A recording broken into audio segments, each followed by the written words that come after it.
Hello there, and welcome to episode 2 of the Stick to the Scripts podcast.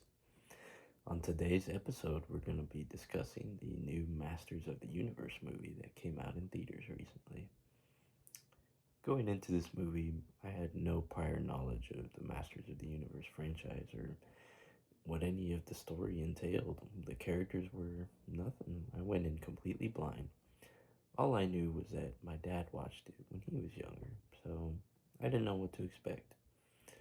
The only thing I knew was the memes of the main character having the silly hair and the glittery background and everything, and that his outfit was rather skimpy. And I guess I just expected a blockbuster movie that didn't have much substance to it, but I was very wrong because this movie touched on a topic that I feel isn't really touched on that much in modern media, but I think is very important. The topic that I'm referring to is masculinity, or in this case, positive masculinity versus toxic masculinity. Now, toxic masculinity is characterized by a lack of empathy, caring, and compassion shown when standards of masculinity are meant to be more aligned with physical strength, toughness, uncaring, emotionless, selfishness, things of that nature.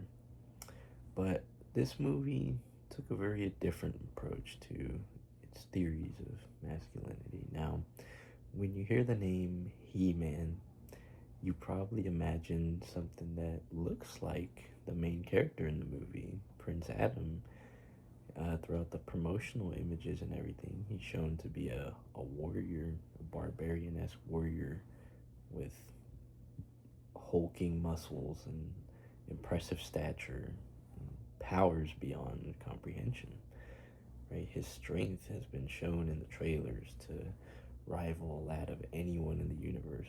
It's far beyond what real humans are capable of. Going into this, I imagined that that's all there would really be to his character. However, we're introduced to him not as a man, but as a young boy. Now, he lives in the kingdom of Eternia, which is a fantasy space setting where it blends sci-fi action with kind of medieval kingdom type civilizations. Now, in this civilization, the prince has been trained since he was a young boy to be a warrior. However, whereas all the other children are, adept at fighting, they seem to be learning pretty quickly and gaining remarkable skills. He is the runt of the group, and he is portrayed as not only physically weak and with a meek demeanor, but also very silly and playful and not very interested in fighting, like, to even begin with. It's only when he's training with his mentor that his father comes and walks in on him and doesn't appreciate what he sees, which is his son, the prince, having fun with his friend and not really engaging in hardcore battle. So his father decides to pick up a sword and gives him a beating in front of the entire kingdom and everyone else watching. He doesn't pick him up afterwards. He doesn't say anything encouraging to him. He leaves and tells him that he needs to be stronger. Now, this memory, as we see, stays with Prince Adam for the rest of the movie, and it influences his not only his self-image but his actual characterization for the rest of the movie, right? His confidence never gets to prosper, throughout his childhood and young adulthood and being a teenager. Instead, we see him making his way through life, bumbling through interactions, not being very sure of himself, sometimes even being scared of situations that, in some cases are understandably scary, like when one of the first monsters from Eternia makes its way into the human world, but, also just everyday interactions, finding himself awkward, but still retaining that silly side. Now, the thing that keeps setting Prince Adam apart from the rest of the citizens of Eternia is not only the physical weakness that has displayed, but also his compassion. In the real world, because he got stuck there, he works a job in human relations where he communicates with people all day. And his boss remarks that people like him because he's kind and he's good at talking to people. Both of these things, his perceived physical weakness and his compassion, are things that stay with him throughout the movie. However, we see early on that the teachings of his father seem to influence his view of what he should be, the standards that he's holding himself to after all those years. And not only that, but also with heavily the element of masculinity, because his father, the king, seems to be running a very patriarchal monarchy and society. And so the prince is being trying to be bred to be the next king, and with the traditional views that his father seems to be holding, he's expecting a lot of his young son, not only just as a warrior but as a man. And that's where the toxic masculinity kind of definition comes in, right? Because that's the kind of the standard that some people are held to. A man needs to be all these things: strong, emotionless, selfish, and everything like that. And so that's what forges his standard for himself and what he feels like he needs to be doing this whole time. Once he gets the powers of He-Man, he immediately starts going and taking names and whatnot and everything with it. But after the fact, after he engages in his first battle, his ship crash lands, reunites with his mentor, he explains that, now he can finally be a man because he has all these awesome powers. But his mentor tells him something that ultimately sticks with him and influences him all the way through the rest of the movie, which is that he says, to be a man, you have to show up for your family when you're needed. And this contradicts what he was taught as a young boy, which is that, it's all about physical strength. That's all there is.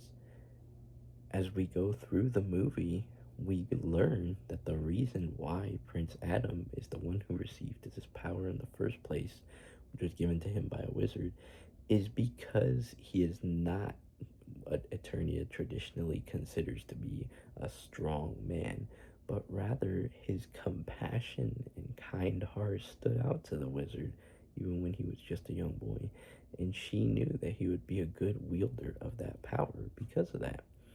Now, because he grew up, with this compassion that evolved into who he was, being a selfless hero as an adult, we see now that he emerged as a different kind of champion for a civilization that had never really known anything different.